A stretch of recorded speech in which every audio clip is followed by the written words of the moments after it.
সকালে উঠে দেখি আমার কপালে সিঁদুর নেই। হয়তো ঘুমের মধ্যে মুছে গেছে। ড্রেসিং টেবিলে বসে সিঁদুর লাগাচ্ছি। ছেলে এসে দাঁড়াল পেছনে। বলল, মা, এই সিঁদুর কেন পরো? আমি বললাম, তোর বাবার জন্য। সে হাসল। বলল, বাবা তো আর নেই। এখন কার জন্য? আমি চুপ রইলাম।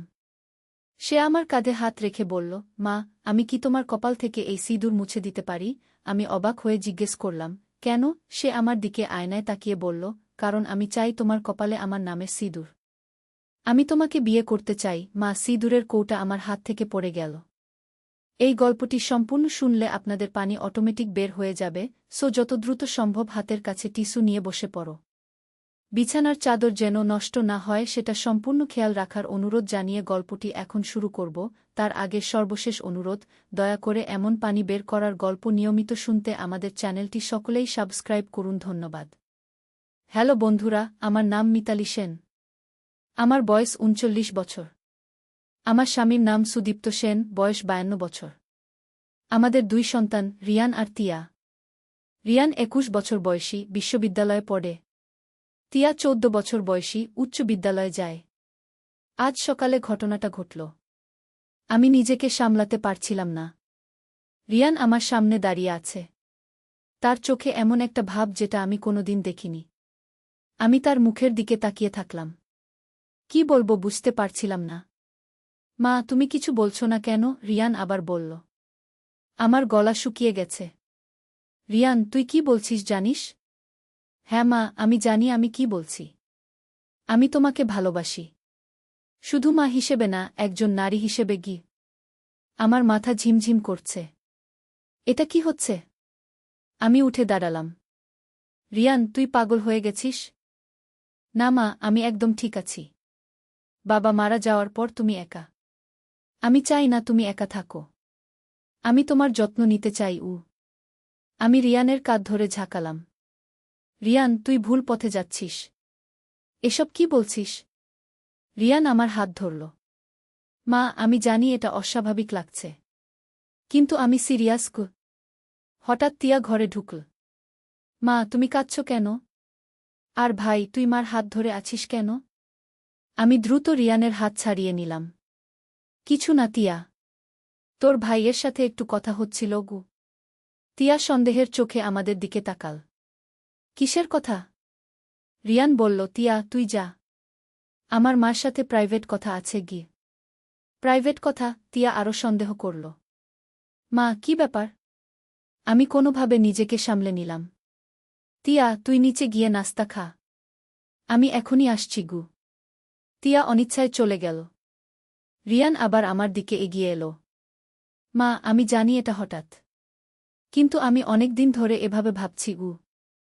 আমি পিছিয়ে গেলাম। রিয়ান, তুই আমার ছেলে। আমি তোর মা। এর বেশি কিছু না। কিন্তু মা, আমি বড় হয়ে গেছি।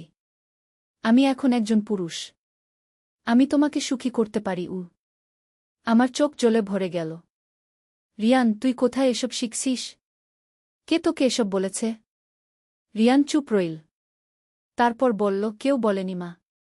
এটা আমার নিজের অনুভূতি। আমি রিয়ানের কপালে হাত রাখলাম। বাবা, তোর জ্বর আছে নাকি? তুই কি অসুস্থ? রিয়ান আমার হাত সরিয়ে দিল। মা, আমি অসুস্থ না। আমি একদম সুস্থ। আমি গভীর শ্বাস নিলাম। রিয়ান, তুই ভুল ভাবছিস। মা ছেলের সম্পর্ক এভাবে হয় না। তুই কোনো মেয়ের সাথে প্রেম কর, বিয়ে কর, সংসার কর। কিন্তু মা, আমি অন্য কোনো মেয়েকে পছন্দ করি না। আমি শুধু তোমাকেই পছন্দ করি। আমি রিয়ানের 2 হাত ধরলাম। রিয়ান, শোন। তুই আমার সোনার ছেলে। আমি তোকে ভীষণ ভালোবাসি। কিন্তু মায়ের ভালোবাসা আর স্ত্রীর ভালোবাসা এক না। তুই কনফিউজড হয়ে গেছিস। রিয়ান মাথা নাড়ল।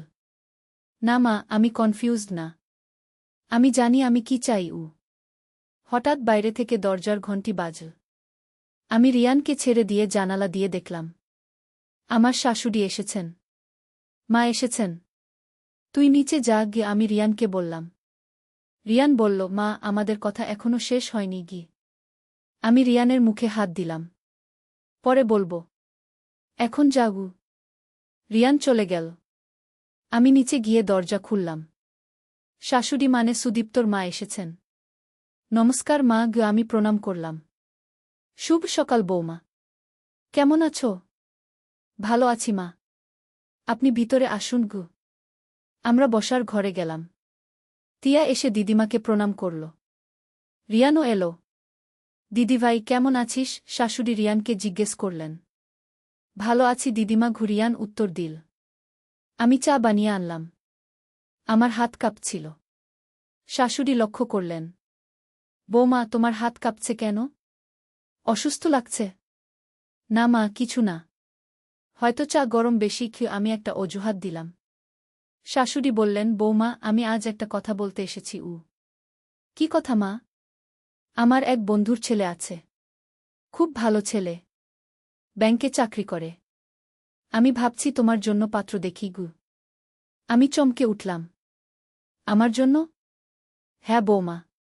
তুমি এখনো অল্প বয়সী, একা একা থাকবে কেন? আবার বিয়ে করো, নতুন জীবন শুরু করোক। রিয়ান হঠাৎ বলে উঠল, দিদিমা, মা আর বিয়ে করবে না গি? সবাই রিয়ানের দিকে তাকাল। শাশুড়ি বললেন, কেন রে? তোর মা বিয়ে করতে পারে না কেন? রিয়ান একটু ইতস্তত করল। তারপর বলল, মানে? মা একা থাকতে চায়। আমি রিয়ানকে থামানোর চেষ্টা করলাম। কিন্তু রিয়ান আবার বলল, দিদিমা, আমি মার যত্ন নিই। তিয়াও আছি। মার আর বিয়ে করার দরকার নেই। শাশুড়ি ভ্রু কুচকালেন। এটা তো ভুল কথা রিয়ান। তোর মা একা কতদিন থাকবে? তুইও তো বিয়ে করে চলে যাবি গ। আমি কোথাও যাব না দিদিমা, আমি সবসময় মার সাথে থাকব। শাশুড়ি আরও অবাক হলেন।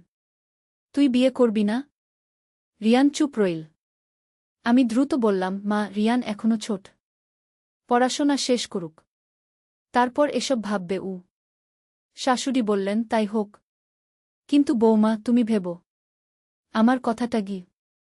আমি মাথা নাড়লাম। হ্যাঁ মা, ভাবব। শাশুড়ি চলে যাওয়ার পর রিয়ান আমার কাছে এলো। তিয়া তার রুমে চলে গিয়েছে। মা, তুমি কি সত্যিই আবার বিয়ে করার কথা ভাবছ? আমি রিয়ানের দিকে তাকালাম। রিয়ান, আমি কি করব সেটা আমার সিদ্ধান্ত। কিন্তু মা, তুমি যদি অন্য কাউকে বিয়ে করো তাহলে আমার কি হবে? তোর কি হবে মানে? তুই তো আমার ছেলেই থাকবি গি। রিয়ান মাথা নাড়ল। না মা, সেটা আলাদা। আমি চাই তুমি শুধু আমার হয়ে থাকো গু। আমি গভীর শ্বাস নিলাম। রিয়ান, তোর এই ভাবনা ভুল। তুই একজন সাইকোলজিস্টের কাছে যাগ।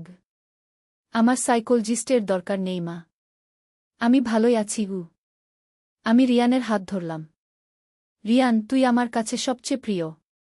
কিন্তু তুই যা ভাবছিস সেটা ঠিক না। মা ছেলের সম্পর্ক পবিত্র, সেটাকে নষ্ট করিস না গি। রিয়ান আমার হাত চুমু দিল।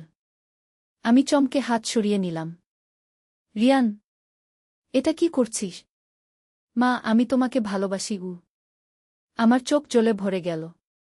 রিয়ান, তুই আমার হার্ট ব্রেক করে দিচ্ছিস। কোথায় ভুল হলো আমার? রিয়ান আমার কাছে এসে আমাকে জড়িয়ে ধরল। আমি তাকে ধাক্কা দিয়ে সরিয়ে দিলাম। রিয়ান, তুই আমাকে ছুঁজো না এভাবে গু। কেন মা? আমি তোর ছেলে। তুমি আমাকে ছোটবেলা থেকে আদর করেছ। এখন কেন না? সেটা ছিল মায়ের আদর। এখন তোর নিয়ত আলাদা গু। রিয়ান চুপ রইল। তারপর বলল, মা, আমি তোমার রুমে আসতে পারি? আমি অবাক হলাম। কেন? আমি তোমার পাশে শুতে চাই। রিয়ান, আমি চিৎকার করে উঠলাম। তুই কি বলছিস জানিস? তিয়া দৌড়ে এলো। মা, তুমি চিৎকার করলে কেন? আমি নিজেকে সামলে নিলাম। কিছু না তিয়া। আমি আমি একটা ইঁদুর দেখে চমকেছি গু। তিয়া চারদিক দেখল। কোথায় ইঁদুর? চলে গেছে আমি বললাম। তিয়া রিয়ানের দিকে তাকাল। ভাই, তুই অদ্ভুত ব্যবহার করছিস কেন? সকাল থেকে মার সাথে কি কথা হচ্ছে? রিয়ান বলল, তোর কোনো ব্যাপার না তিয়া গি। আমার ব্যাপার নেই মানে? এটা আমার বাড়ি, আমারও অধিকার আছে জানার। আমি তিয়াকে বললাম, তিয়া, তুই তোর পড়া দেখ, আমি আর তোর ভাই একটু কথা বলি। তিয়া অনিচ্ছায় চলে গেল। রিয়ান আবার আমার দিকে এগিয়ে এলো। মা, আমি তোমাকে বলেছি আমি তোমাকে ভালোবাসি। তুমি আমার উত্তর দাওনি কি? আমি রিয়ানের দিকে তাকালাম। রিয়ান, আমিও তোকে ভালোবাসি। মায়ের ভালোবাসা। এর বেশি কিছু না গি। কিন্তু আমি চাই এর বেশি গ।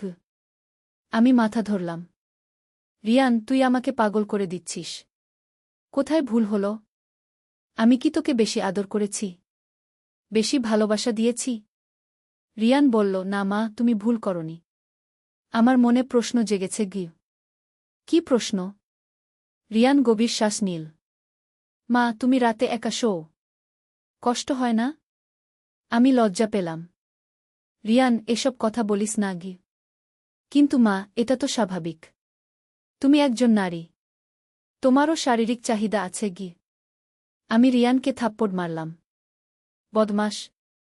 এসব কথা বলিস কি করে? রিয়ানের গালে হাতের দাগ পড়ল।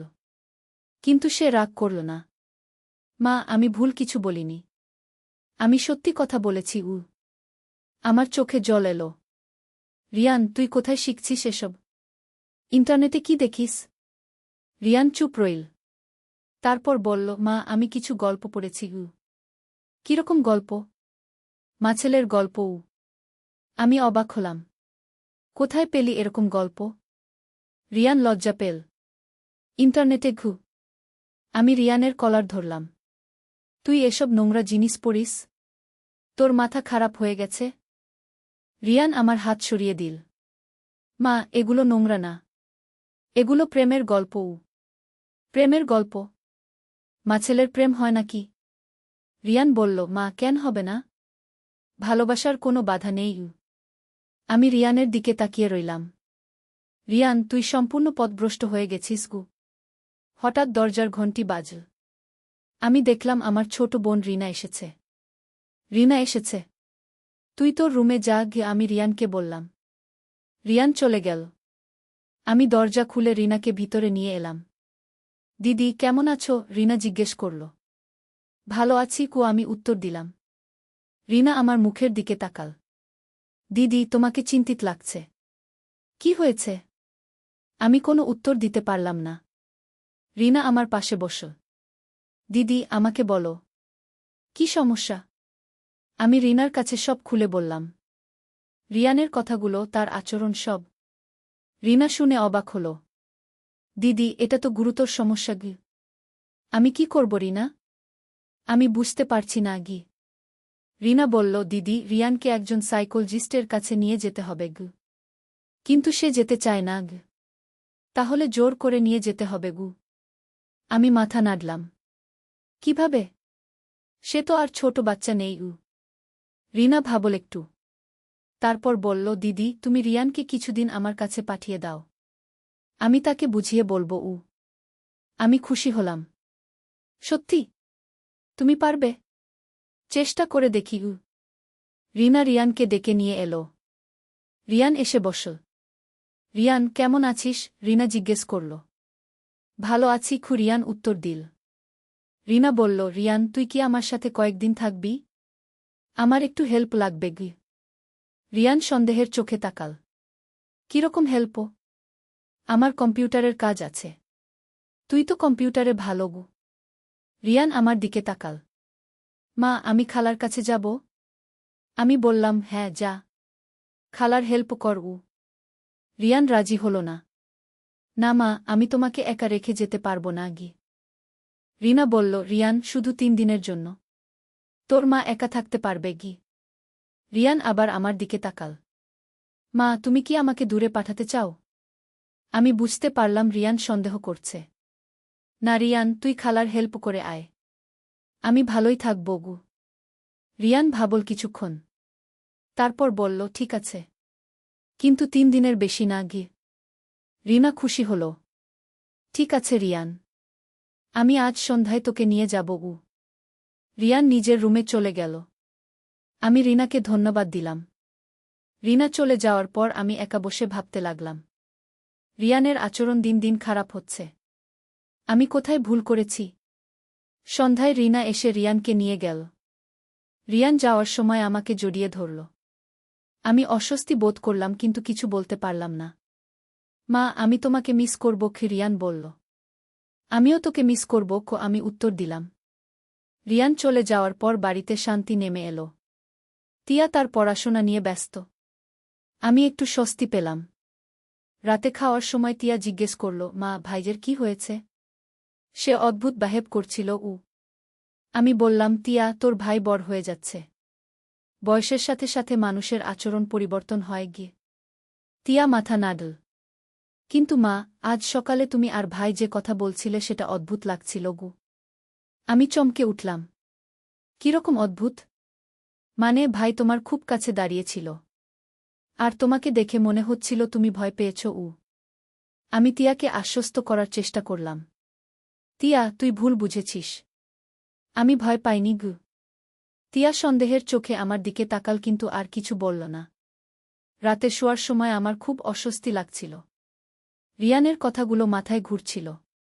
সে বলেছিল সে আমার রুমে আসতে চায়, আমার পাশে শুতে চায়। এসব ভেবে আমার গা ঘিন ঘিন করছিল। রিয়ান যে গল্পগুলোর কথা বলেছিল সেগুলো কিরকম গল্প? মাছেলের মধ্যে এরকম সম্পর্কের গল্প? এসব কি জিনিস? আমি ভাবতে লাগলাম, রিয়ান কখন থেকে এভাবে ভাবা শুরু করেছে। তার বাবা অনিন্দ মারা যাওয়ার পর আমি একা হয়ে গেছি। রিয়ান হয়তো ভেবেছে সে আমার যত্ন নেবে, কিন্তু সেটা এভাবে। পরের দিন সকালে উঠে দেখি তিয়া স্কুলে যাওয়ার জন্য তৈরি হচ্ছে। মা, আজ আমি বন্ধুদের সাথে পার্কে যাব। দেরি করে আসব, তিয়া বলল। ঠিক আছে, সাবধানে যাবি। তিয়া চলে যাওয়ার পর আমি একা। ফোনে রিনাকে কল করলাম। রিনা, রিয়ান কেমন আছে? রিনা বলল, দিদি, রিয়ানের সাথে আমি কথা বলেছি। সে খুব জেদি। সে তার মতামত পরিবর্তন করতে চায় না গি। আমার মন খারাপ হয়ে গেল। তাহলে কি করব? দিদি, আমি একটা সাইকোলজিস্টের সাথে যোগাযোগ করেছি। তিনি বলেছেন রিয়ানকে কাউন্সেলিং করাতে হবে গে। কিন্তু রিয়ান তো রাজি হবে না গে। রিনা বলল, দিদি, আমি রিয়ানকে বলেছি যে একটা কলেজের অ্যাডমিশন গাইডেন্সের জন্য কাউন্সেলরের কাছে যেতে হবে। সে রাজি হয়েছে গু। আমি খুশি হলাম। সত্যি? তুমি বুদ্ধি করেছ? হ্যাঁ দিদি। আমি আশা করি এতে কিছু উপকার হবে গু। দুপুরে হঠাৎ রিয়ান ফোন করল। মা, তুমি কেমন আছো? রিয়ান জিজ্ঞেস করল। ভালো আছি। তুই কেমন আছিস? আমি ভালো নেই মা। তোমাকে ছাড়া থাকতে পারছি না গি। আমার বুক ধড়ফড় করতে লাগল। রিয়ান, এরকম বলিস না। তুই খালার কাজ শেষ করে আয়। মা, আমি আজ রাতেই চলে আসতে চাই। না রিয়ান, তুই খালার হেল্প কর। 3 দিন তো একটা কথা দিয়েছিস। রিয়ান চুপ রইল কিছুক্ষণ। তারপর বলল, মা, তুমি কি আমাকে দূরে রাখতে চাও?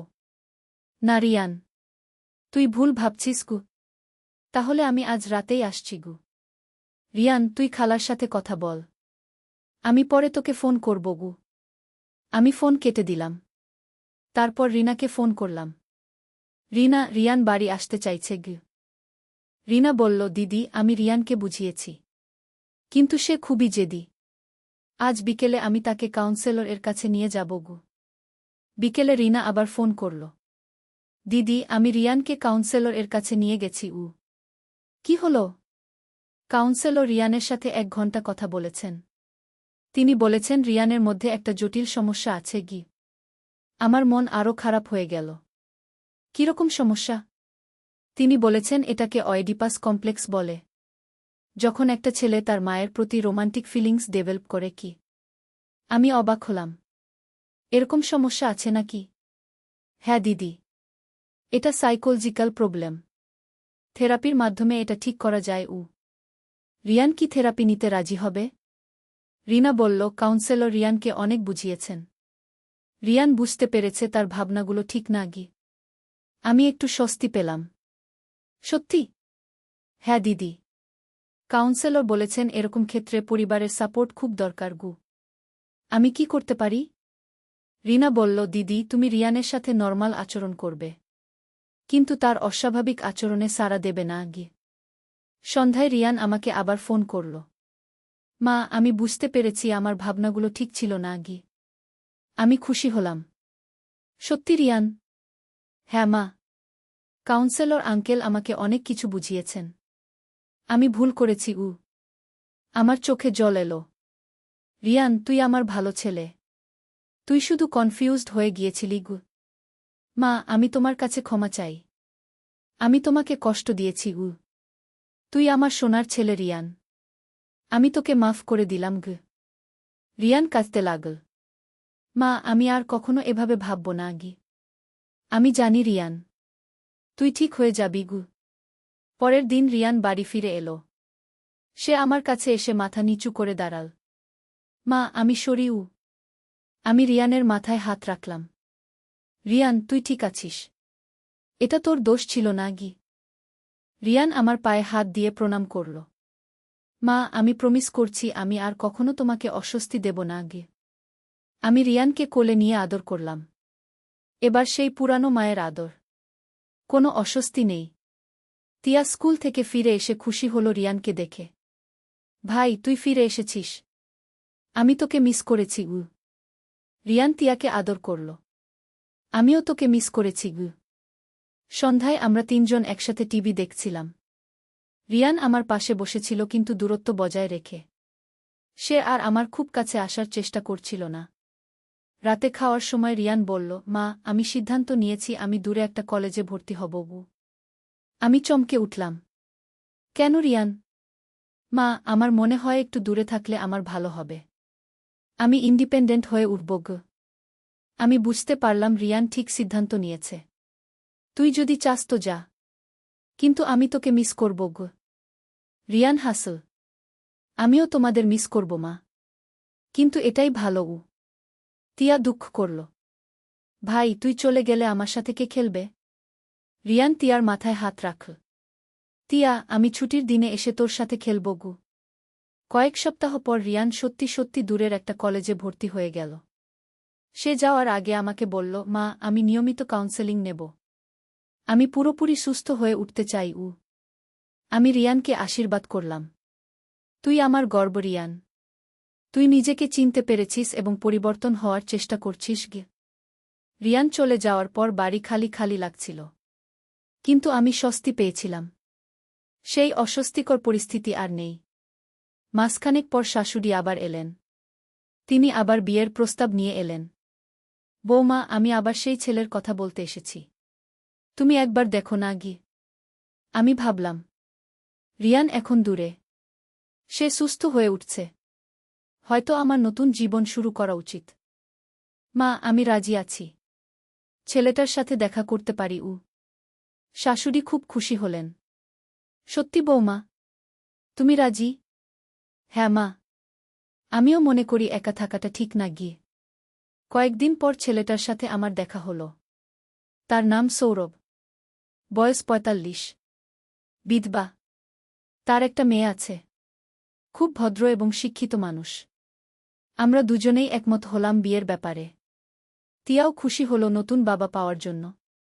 রিয়ানকে খবর দিলাম ফোনে। সে খুব খুশি হল। মা, আমি খুব খুশি। তুমি একা থাকবে না। কিন্তু মা, আমি বিয়েতে আসতে পারব না। আমি অবাক হলাম। কেন রিয়ান? মা, আমি এখনো পুরোপুরি সুস্থ হইনি। আমার মনে হয় আমার না আসাই ভালো। কিন্তু আমি তোমাকে ফোনে আশীর্বাদ করব। আমি বুঝতে পারলাম রিয়ান ঠিক কথাই বলেছে। ঠিক আছে রিয়ান, তুই সুস্থ হওয়াটাই আমার কাছে বেশি গুরুত্বপূর্ণ। ৩ মাস পর আমার আর সৌরভের বিয়ে হল। খুব সাদামাটা অনুষ্ঠান।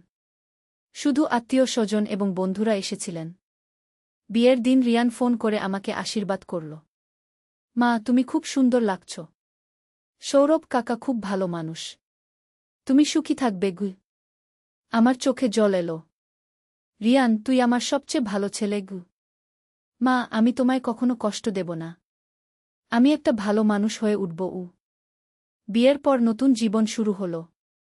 সৌরভ খুব ভালো মানুষ। তার মেয়ে পূর্ণিমাও তিয়ার সাথে ভালো মিশে। আমরা নতুন বাড়িতে উঠলাম।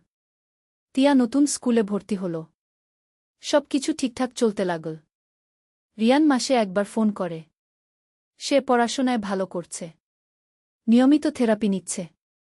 ধীরে ধীরে সুস্থ হয়ে উঠছে। ১ বছর পর রিয়ান ছুটিতে বাড়ি এলো। কিন্তু আমার নতুন বাড়িতে না, সে গেল রিনার কাছে। রিনা আমাকে ফোন করল। দিদি, রিয়ান অনেক চেঞ্জ হয়েছে। সে এখন নরমাল। আমি খুশি হলাম। সত্যি? হ্যাঁ দিদি। সে এখন একটা মেয়ের সাথে ফ্রেন্ডশিপ করেছে। তার নাম অনন্যা। আমার মন ভালো হয়ে গেল। অনন্যা কেমন মেয়ে? খুব ভালো মেয়ে দিদি। একই কলেজে পড়ে। রিয়ান বলছে সে অনন্যাকে বিয়ে করতে চায়। আমি কেঁদে ফেললাম খুশিতে। রিয়ান তাহলে সম্পূর্ণ সুস্থ হয়ে গেছে? হ্যাঁ দিদি। সে এখন একটা স্বাভাবিক যুবক। তার মধ্যে সেই পুরানো সমস্যা আর নেই। কয়েকদিন পর রিয়ান আমাকে ফোন করল। মা, আমি তোমার সাথে দেখা করতে চাই। আমি চমকে উঠলাম। রিয়ান, তুই কি প্রস্তুত? হ্যাঁ মা। আমি সম্পূর্ণ সুস্থ। আমি তোমাকে অনন্যার সাথে পরিচয় করিয়ে দিতে চাই। আমি খুব খুশি হলাম। অবশ্যই রিয়ান। তুই আর। পরের দিন রিয়ান অনন্যাকে নিয়ে এলো। অনন্যা খুব সুন্দর এবং ভদ্র মেয়ে। সে আমাকে মা বলে ডাকল। রিয়ান আমার কাছে এসে প্রণাম করল। তার চোখে সেই পুরানো অস্বাভাবিক ভাব আর নেই। সে এখন একটা নরমাল ছেলে। মা, আমি অনন্যাকে বিয়ে করতে চাই। তুমি আমাদের আশীর্বাদ করবে? আমি রিয়ান আর অনন্যা দুজনকে আশীর্বাদ করলাম। তোরা খুব সুখী হবি। সৌরভ রিয়ানকে পছন্দ করল। তিয়া তার বড় ভাইকে দেখে খুব খুশি হল। ভাই, তুই একদম চেঞ্জ হয়ে গেছিস। এখন তোকে ভালো লাগছে, তিয়া বলল। রিয়ান হাসল। তিয়া, আমি ভুল পথে গিয়েছিলাম। এখন আমি ঠিক পথে ফিরে এসেছি। 6 মাস পর রিয়ান আর অনন্যার বিয়ে হল। আমি খুব খুশি ছিলাম। রিয়ান সম্পূর্ণ সুস্থ হয়ে একটা সুন্দর জীবন শুরু করেছে। বিয়ের দিন রিয়ান আমার কাছে এসে বলল, মা, আমি তোমার কাছে মাফ চাই। আমি তোমাকে কষ্ট দিয়েছি। আমি রিয়ানের মাথায় হাত রেখে বললাম, রিয়ান, তুই আমার গর্ব। তুই নিজেকে সামলে নিয়েছিস। এটাই আমার কাছে সবচেয়ে বড় পুরস্কার। রিয়ান কেঁদে ফেল। মা, আমি তোমাকে সবসময় মা হিসেবেই ভালোবাসব। আর কখনো ভুল করব না। আমি রিয়ানকে আলিঙ্গন করলাম। এবার সেই স্বাভাবিক মাছেলের আলিঙ্গন। এভাবে আমার পরিবারের একটা কঠিন সময় কেটে গেল। রিয়ান সুস্থ হয়ে গেল। আমি নতুন জীবন পেলাম। তিয়াও খুশি। আজ 2 বছর পর রিয়ান আর অনন্যার একটা ছেলে হয়েছে। আমি দাদিমা হয়েছি। রিয়ান একটা ভালো বাবা এবং স্বামী। সেই দিনের কথা ভেবে আমার এখনও ভয় লাগে। যদি রিনা সাহায্য না করত, যদি কাউন্সেলিং না হতো, তাহলে কি হতো? কিন্তু শেষ পর্যন্ত সব ঠিক হয়ে গেছে। রিয়ান বুঝতে পেরেছিল তার ভুল। সে নিজেকে ঠিক করেছে। আমি বুঝলাম যে কখনো কখনো পরিবারে কঠিন সময় আসে। কিন্তু ভালোবাসা আর ধৈর্য দিয়ে সব সমস্যার সমাধান হয়। আজ আমি সৌরভের সাথে সুখী। তিয়া বড় হয়ে একটা ভালো মেয়ে হয়েছে। রিয়ান সুস্থ এবং সুখী। আর আমার একটা নাতি আছে। এই নূরের আলো। একটি ইসলামিক গল্প। প্রথম অধ্যায়, হারিয়ে যাওয়া পথ। মদিনার উপকণ্ঠে একটি ছোট গ্রাম ছিল। সেই গ্রামে বাস করত আহমেদ নামের এক যুবক। বয়স মাত্র 25 বছর, কিন্তু তার হৃদয়ে ছিল অসীম অশান্তি। বাবা মা দুজনেই ছিলেন অত্যন্ত ধর্মপ্রাণ মানুষ। প্রতিদিন ফজরের নামাজের আগে উঠে তারা কুরআন তিলাওয়াত করতেন। কিন্তু আহমেদের মন কেমন জানি ভিন্ন দিকে ঝুঁকেছিল। আহমেদ ছিল অত্যন্ত মেধাবী। তার পড়াশোনায় কোনো অভাব ছিল না। কিন্তু যত দিন যেতে লাগল, ততই সে ইসলামের শিক্ষা থেকে দূরে সরে যেতে লাগল। বন্ধুদের প্রভাবে সে এমন সব কাজে জড়িয়ে পড়ল যা একজন মুসলিমের জন্য উচিত নয়। নামাজ ছেড়ে দিল, কুরআন পড়া বন্ধ করল। এমনকি মিথ্যা কথা বলা আর ছোটখাটো অন্যায় কাজগুলোকে সে স্বাভাবিক বলে মনে করতে লাগল। একদিন সকালবেলা আহমেদের মা জায়নাব তাকে ডেকে বললেন, বাবা আহমেদ, আজ জুমার নামাজে যাবে তো? আহমেদ বিরক্ত হয়ে বলল, আম্মা, এসব পুরনো রীতিনীতি নিয়ে থাকবেন কেন? আমার অনেক কাজ আছে। জায়নাব বেগমের চোখে পানি এসে গেল। তিনি মনে মনে দোয়া করলেন, আল্লাহ, আমার ছেলেকে সঠিক পথ দেখান। আহমেদ বাড়ি থেকে বের হয়ে গেল। তার গন্তব্য ছিল বাজার, যেখানে সে তার বন্ধুদের সাথে আড্ডা দিত। কিন্তু রাস্তায় যেতে যেতে হঠাৎ তার পা পিছলে গেল। প্রচণ্ড ব্যথা পেলছে। পা মচকে গেছে। হাঁটতে পারছে না। এমন সময় একজন বয়স্ক লোক এসে তাকে সাহায্য করলেন। তিনি আহমেদকে কাঁধে ভর দিয়ে কাছের একটি মসজিদে নিয়ে গেলেন। সেই বয়স্ক ব্যক্তির নাম ছিল উস্তাদ ইব্রাহিম। তিনি ছিলেন মসজিদের ইমাম। উস্তাদ ইব্রাহিম আহমেদের পায়ে ব্যান্ডেজ বেঁধে দিলেন এবং কিছু ঔষধ দিলেন। তারপর বললেন, বেটা, তুমি কোথায় যাচ্ছিলে এত তাড়াতাড়ি? আহমেদ কিছুটা লজ্জিত হয়ে বলল, কোনো জরুরি কাজ ছিল। উস্তাদ ইব্রাহিম হাসলেন। তিনি বুঝতে পেরেছিলেন যে এই যুবকটি কোনো সমস্যার মধ্যে আছে। তিনি বললেন, বেটা, কিছু মনে করবে না, তুমি কি নামাজ পড়? আহমেদ চুপ করে রইল। উস্তাদ ইব্রাহিম আবার বললেন, আমি তোমাকে কিছু বলতে চাই না। শুধু জানতে চাই, তুমি কি সুখী? এই প্রশ্নটি আহমেদের মনে গভীর রেখাপাত করল। সে ভাবতে লাগল, সে কি সত্যিই সুখী? তার মনে এত অশান্তি কেন? কেন সে সব সময় খিটখিটে মেজাজে থাকে? উস্তাদ ইব্রাহিম বললেন, তুমি একটু বিশ্রাম নাও। জুহরের নামাজ পর্যন্ত এখানেই থাকব। আহমেদ মসজিদের কার্পেটে শুয়ে রইল। হঠাৎ তার কানে ভেসে এল আজানের সুমধুর আওয়াজ। আল্লাহু আকবার, আল্লাহু আকবার গু। এই আজান শুনে আহমেদের মনে একটি অদ্ভুত অনুভূতি হল। সে মনে করতে পারল না কতদিন পর এই আজান শুনেছে এত মনোযোগ দিয়ে। মুজাজ্জিনের কণ্ঠে যেন একটি মাধুর্য ছিল যা তার হৃদয় ছুঁয়ে গেল। নামাজের সময় উস্তাদ ইব্রাহিম আহমেদকে বললেন, তুমি চাইলে নামাজ পড়তে পার, না চাইলে এখানে বসে থাকগু। আহমেদ ভাবল একটু। অনেক দিন পর তার নামাজ পড়তে ইচ্ছে হল। সে উজু করে নামাজে দাঁড়াল। কিন্তু নামাজ পড়তে গিয়ে দেখল যে সে অনেক কিছুই ভুলে গেছে। সূরা ফাতিহার পর কোনো সূরা পড়বে তা মনে করতে পারছে না। উস্তাদ ইব্রাহিম তার পাশে দাঁড়িয়ে ধীরে ধীরে তাকে সাহায্য করলেন। নামাজ শেষে আহমেদের চোখে পানি এসে গেল। কেন যেন তার মনে হল যে অনেক দিন পর সে একটু শান্তি পেয়েছে। দ্বিতীয় অধ্যায়, প্রথম পাঠ। নামাজের পর উস্তাদ ইব্রাহিম আহমেদকে বসতে বললেন। তিনি নিজে একটি কাপ চা নিয়ে এলেন। বেটা, তিনি বললেন, আমি তোমাকে একটি গল্প বলি গি। আহমেদ মনোযোগ দিয়ে শুনতে লাগল। উস্তাদ ইব্রাহিম বললেন, অনেক বছর আগে আমি তোমার মতোই ছিলাম। আমার বয়স যখন তোমার বয়সের মতো, তখন আমিও ভাবতাম যে ধর্মকর্ম করে কি লাভ। আমি ভাবতাম জীবনটা উপভোগ করতে হবে। কিন্তু এক রাতে আমার জীবনে একটি ঘটনা ঘটল।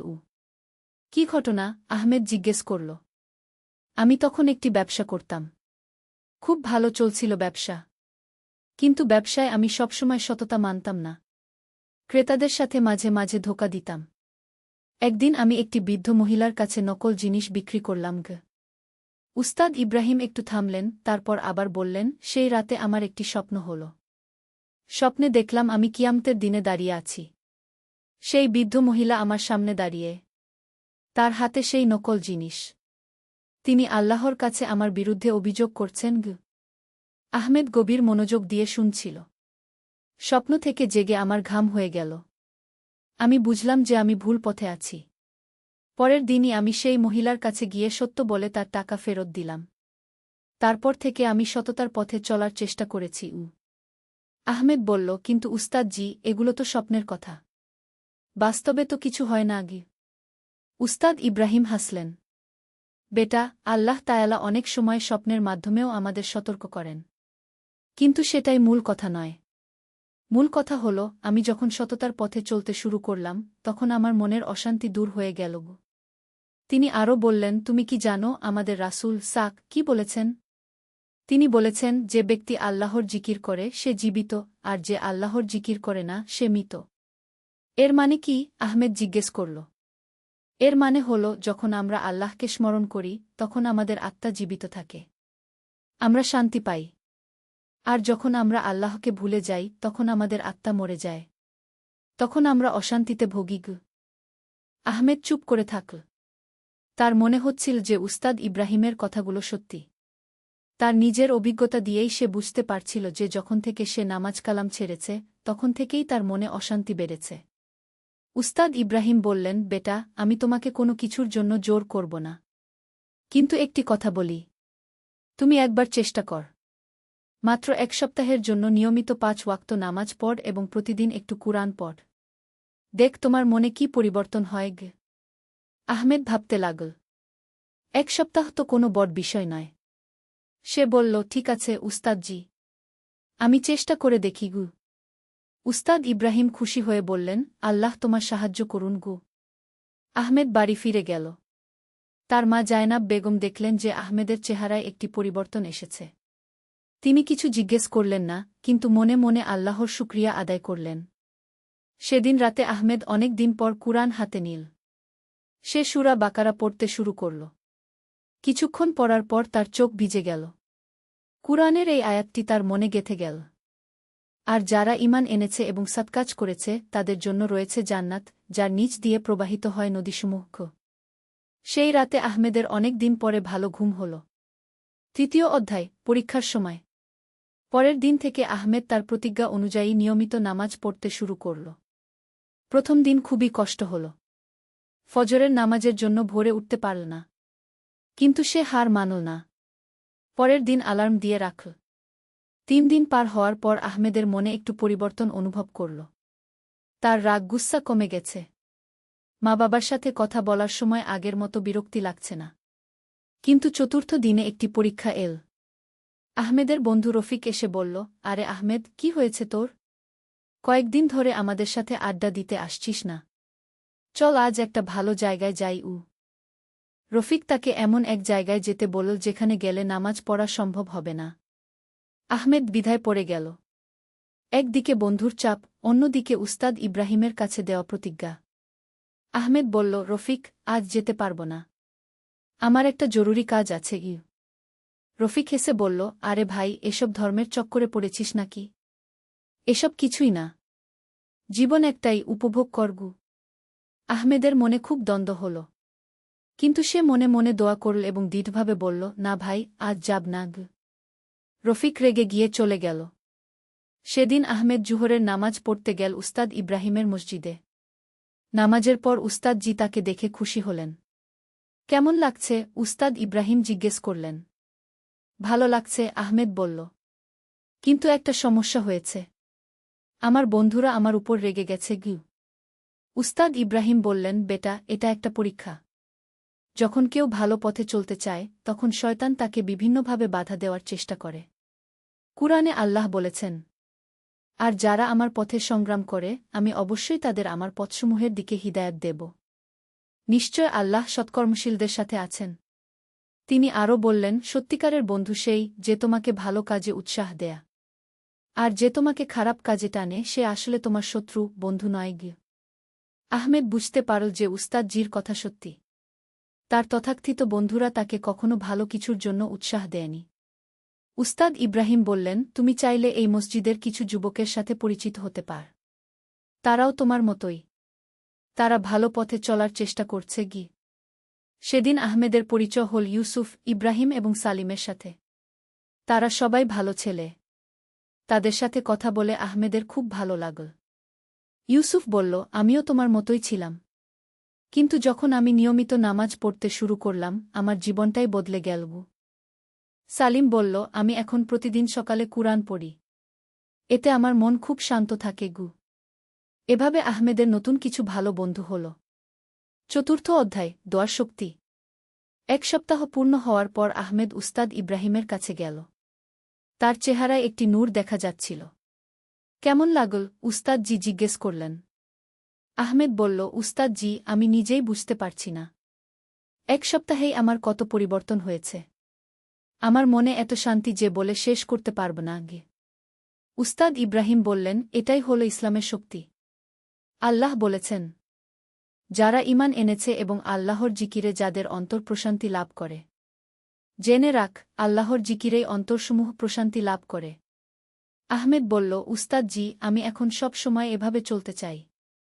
কিন্তু ভয় হয় যে কোনো দিন আবার পিছলে যাই। উস্তাদ ইব্রাহিম বললেন, এই ভয়টাই তোমাকে সঠিক পথে রাখবে। এজন্য তোমাকে প্রতিদিন দোয়া করতে হবে। আল্লাহর কাছে সাহায্য চাইতে হবে। তিনি আহমেদকে কিছু দোয়া শেখালেন। রাব্বানা লা তুই কুলুবানা বাদা ইয়ো হাদাইতানা ওয়াহাব লানা মিল্লাদুনকা রাহমা ইন্নাকা আন্তাল ওয়াহাব। অর্থ, হে আমাদের প্রভু, আমাদের হিদায়াত দেওয়ার পর আমাদের অন্তরসমূহকে বক্র করে দিও না এবং আমাদেরকে তোমার পক্ষ থেকে রহমত দান কর। নিশ্চয় তুমি মহাদাতা। আহমেদ এই দোয়াটি মুখস্থ করে নিল। কয়েকদিন পর আহমেদের জীবনে একটি বড় পরীক্ষা এল। তার চাকরির ইন্টারভিউ ছিল। এই চাকরিটি পেলে তার জীবনে অনেক স্বাচ্ছন্দ্য আসবে। কিন্তু ইন্টারভিউর দিন জুমার দিন। জুমার নামাজের ঠিক সময়ে ইন্টারভিউ। আহমেদ ভাবতে লাগল কি করবে। একদিকে চাকরির প্রয়োজন, অন্যদিকে জুমার নামাজ। সে উস্তাদ ইব্রাহিমের কাছে গেল। উস্তাদ জি বললেন, বেটা, কুরআনে আল্লাহ স্পষ্ট বলেছেন, হে ঈমানদারগণ, জুমার দিনে যখন নামাজের জন্য আহ্বান করা হয় তখন তোমরা আল্লাহর জিকিরের দিকে ছুটে যাও এবং ক্রয়বিক্রয় ছেড়ে দাও। এটাই তোমাদের জন্য উত্তম যদি তোমরা জানতে। কিন্তু উস্তাদ জি, চাকরি না পেলে কি করব? আহমেদ চিন্তিত হয়ে বলল। উস্তাদ ইব্রাহিম বললেন, বেটা, আল্লাহ বলেছেন, যে আল্লাহকে ভয় করে আল্লাহ তার জন্য উপায় বের করে দেন এবং তাকে এমন জায়গা থেকে রিজিক দেন যেখান থেকে সে কল্পনাও করতে পারে না। তুমি আল্লাহর উপর ভরসা রাখ। প্রথমে ধর্ম, তারপর দুনিয়াগু। আহমেদ সিদ্ধান্ত নিল। সে কোম্পানিতে ফোন করে বলল যে জুমার নামাজের কারণে সে একটু দেরি করে আসবে। কোম্পানির লোক বলল যে তাহলে ইন্টারভিউ পরের সপ্তাহে হবে। আহমেদ একটু দুশ্চিন্তা করল, কিন্তু জুমার নামাজে গেল। নামাজের পর সে দোয়া করল। সেদিন বিকেলে আচমকা তার ফোন এল অন্য একটি কোম্পানি থেকে। তারা তার সিভি দেখে তাকে ইন্টারভিউর জন্য ডাকছে। আর সেই চাকরির বেতন ছিল আগের চাকরির চেয়েও বেশি। আহমেদ অবাক হয়ে গেল। উস্তাদ ইব্রাহিমের কথা সত্যি হয়েছে। আল্লাহ তার জন্য আরও ভালো ব্যবস্থা করে দিয়েছেন। পঞ্চম অধ্যায়, নূরের বিস্তার। চাকরি পাওয়ার পর আহমেদের জীবন আরও সুন্দর হয়ে উঠল। কিন্তু সবচেয়ে বড় পরিবর্তন হল তার মনের মধ্যে। সে এখন অন্যদের সাহায্য করার কথা ভাবতে লাগল। একদিন সে দেখল রাস্তায় একটি ছোট ছেলে কাঁদছে। আহমেদ তার কাছে গিয়ে জিজ্ঞেস করল, কি হয়েছে বাবা? ছেলেটি বলল, আমি পথ হারিয়ে ফেলেছি। আমার মাকে খুঁজে পাচ্ছি না গি। আহমেদ তাকে কাঁধে নিয়ে পুলিশ স্টেশনে গেল।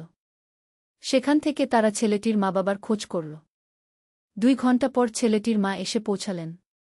তিনি কাঁদতে কাঁদতে আহমেদকে ধন্যবাদ জানালেন। সেদিন রাতে আহমেদের মনে অপূর্ব এক আনন্দ ছিল। তার মনে হল যে আল্লাহর সন্তুষ্টি এরকমই অনুভব করায়। আহমেদ এরপর নিয়মিত দাতব্য কাজে অংশ নিতে শুরু করল। সে গরিব ছেলে মেয়েদের পড়াশোনার খরচ দিত, এতিমদের সাহায্য করত। এভাবে তার জীবনে একটি নতুন মাত্রা যোগ হল।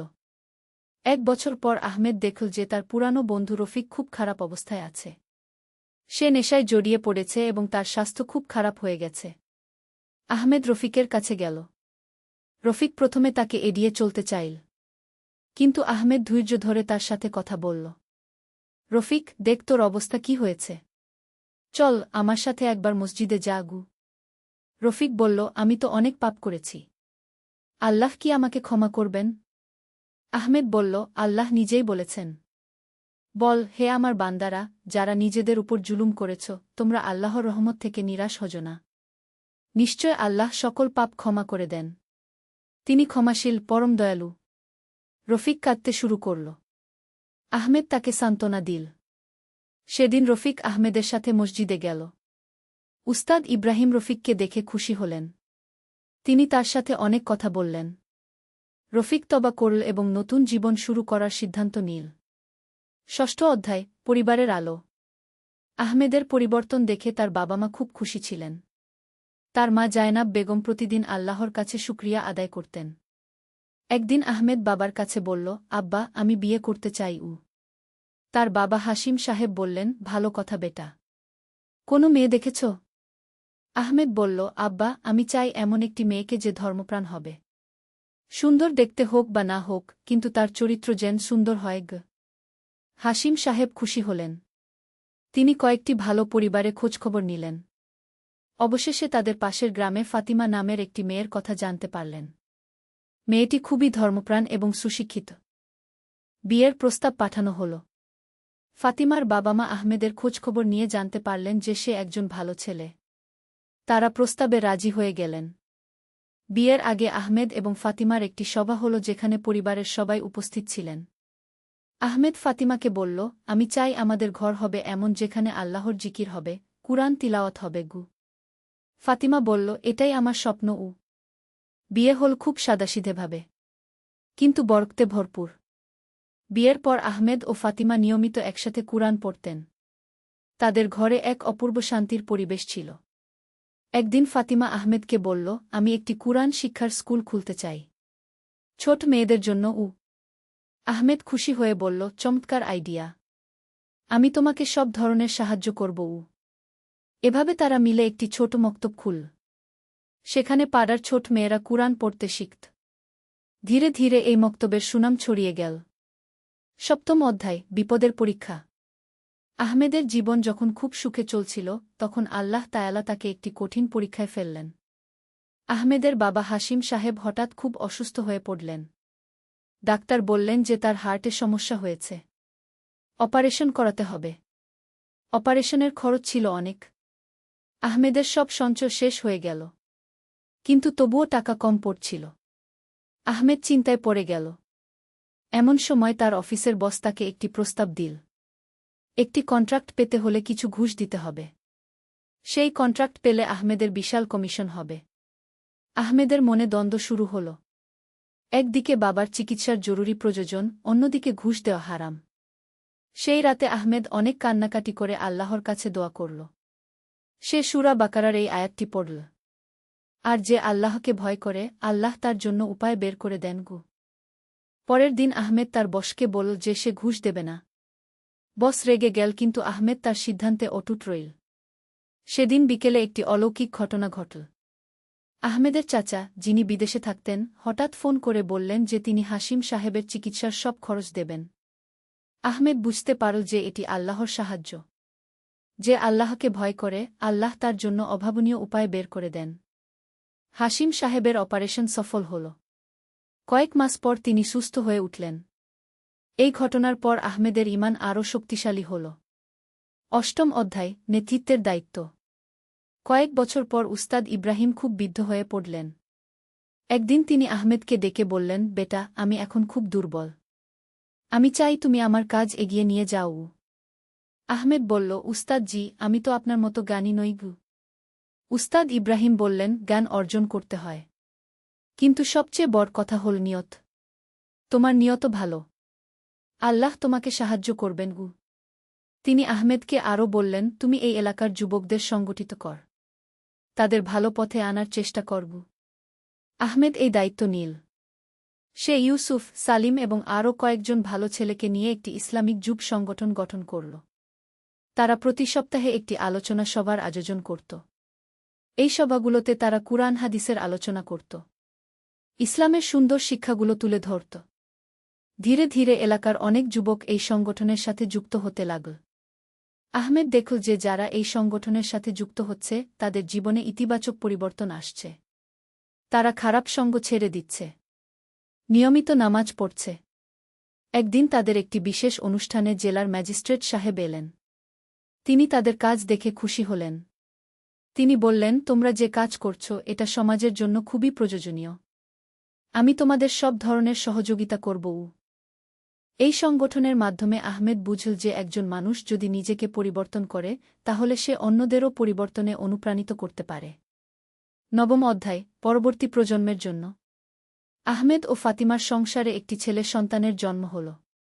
তার নাম রাখল ইব্রাহিম, উস্তাদ ইব্রাহিমের নামে। উস্তাদ ইব্রাহিম যখন ছোট ইব্রাহিমকে কোলে নিলেন, তখন তার চোখে পানি এসে গেল। তিনি দোয়া করলেন, আল্লাহ, এই শিশুকে ভালো মানুষ বানাও, তাকে দ্বীনের খেদমতের তৌফিক দাও। আহমেদ ও ফাতিমা ঠিক করলেন যে তারা তাদের সন্তানকে ছোটবেলা থেকেই ভালো শিক্ষা দেবেন। শুধু দুনিয়াবী শিক্ষা নয়, দ্বীনি শিক্ষাও।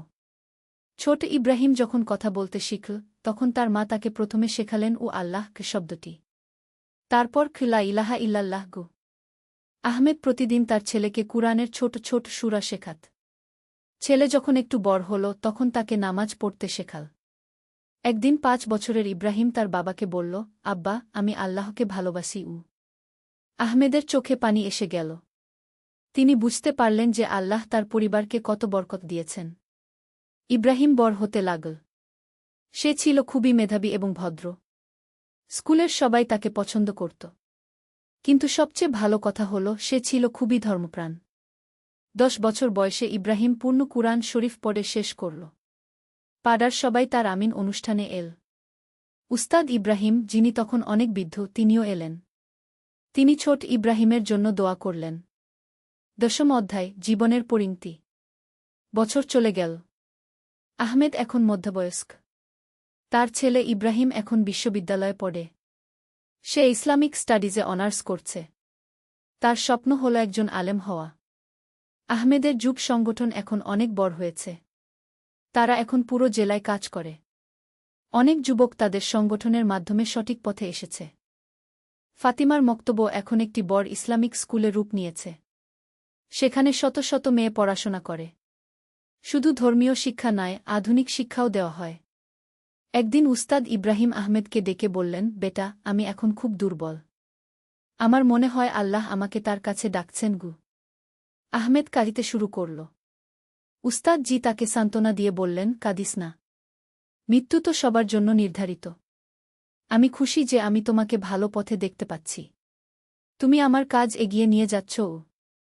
তিনি আরও বললেন, তুমি জানো, যখন আমি প্রথম তোমাকে দেখেছিলাম তখনই আমার মনে হয়েছিল যে তুমি কিছু একটা করবে। আল্লাহ তোমাকে ব্যবহার করবেন গ। কয়েকদিন পর উস্তাদ ইব্রাহিম ইন্তেকাল করলেন। তার জানাজায় হাজার হাজার মানুষ এসেছিল। সবাই তার জন্য দোয়া করল। আহমেদ উস্তাদ জির কবরের পাশে দাঁড়িয়ে প্রতিজ্ঞা করল, উস্তাদ জি, আমি আপনার কাজ এগিয়ে নিয়ে যাব। যতদিন বেঁচে থাকব মানুষকে আল্লাহর পথে ডাকব। একাদশ অধ্যায় নূরের বিস্তার। আহমেদ এখন তার এলাকার একজন সম্মানিত ব্যক্তি। সবাই তাকে আহমেদ ভাই বলে ডাকে। কেউ কোনো সমস্যায় পড়লে তার কাছে আসে। তিনি সবাইকে ইসলামের আলোকে সমাধান দেওয়ার চেষ্টা করেন। একদিন একটি পরিবারের মধ্যে ঝগড়া হয়েছিল। স্বামী স্ত্রীর মধ্যে মনোমালিন্য। তারা আহমেদের কাছে এল সমাধানের জন্য। আহমেদ তাদের দুজনকেই আলাদা আলাদা করে কথা বলল। তারপর তাদের একসাথে বসিয়ে কুরআনের এই আয়াত শোনাল, তোমাদের স্ত্রীদের সাথে সৎভাবে জীবনযাপন কর। যদি তোমরা তাদের অপছন্দ কর, তবে হতে পারে তোমরা এমন কিছু অপছন্দ করছ যাতে আল্লাহ অনেক কল্যাণ রেখেছেন গু।